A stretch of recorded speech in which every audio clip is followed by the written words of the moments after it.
সকালের ব্লগে আমি আজকের পুজোর খানিকটা অংশ আপনাদের সঙ্গে শেয়ার করেছি, বাকি অংশটা এখন শেয়ার করছি। তার সঙ্গে আমরা দুপুরে কি নিরামিষ খেলাম সেটাও শেয়ার করব।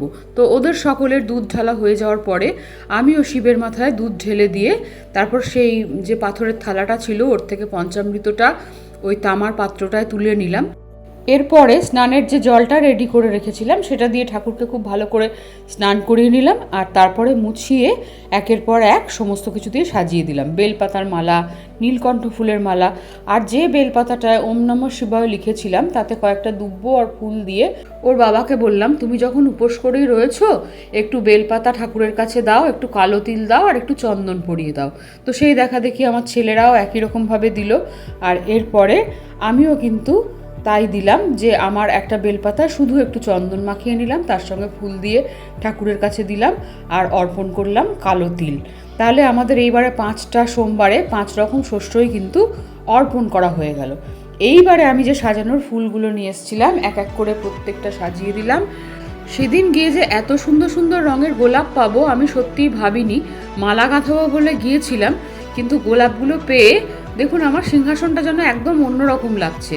আর সামনে খানিকটা দোপাটি ফুল আর গোলাপ ফুলের পাপড়ি কুচিয়ে দিয়ে দিলাম, তার উপরে প্রদীপগুলোও সব সুন্দরভাবে সাজিয়ে দিলাম। পাশে ঠাকুরকে খেতে দিয়ে দিলাম।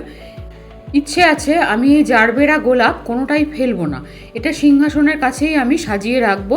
একদম রাত্রে তো আমি একবার স্নান করি, তখন স্নান করে সমস্ত ফুলগুলো তুলে ফুলদানিতে করে সাজিয়ে রাখবো। তো এরপরে আমার ছেলে একে একে পঞ্চপ্রদীপ, কর্পূর, ধূপ সব কিছু দিয়ে আরতি করে নিল। তারপরে ঠাকুরের সামনে যে সমস্ত প্রদীপগুলো আজকে সাজিয়েছি পরপর কিন্তু সবগুলো ও খানিকটা জ্বালালো, আমিও খানিকটা জ্বালিয়ে দিলাম। আর ঠিক মনের মতো যেরকম চেয়েছিলাম আমার সেরকমই কিন্তু সাজানো হয়েছে। সাজানো যদি আপনাদেরও ভালো লাগে অবশ্যই একটা লাইক করে দেবেন, পারলে একটু কমেন্ট করবেন। তো ঘর অন্ধকার করে দেওয়ার পর দেখুন ভীষণ সুন্দর লাগছিল, শুধু প্রদীপের আলোয় এই অন্ধকার ঘর কিন্তু দেখতে আমার খুব ভালো লাগে।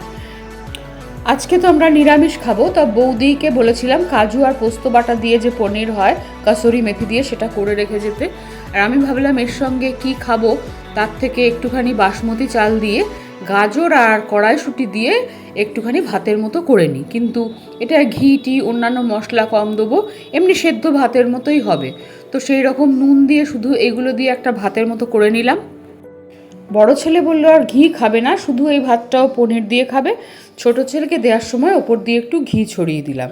তো নিরামিষ এরকম একটা রেসিপি খেতে দুপুরবেলা কিন্তু ভালোই লাগলো। তো আজকে এই পর্যন্তই।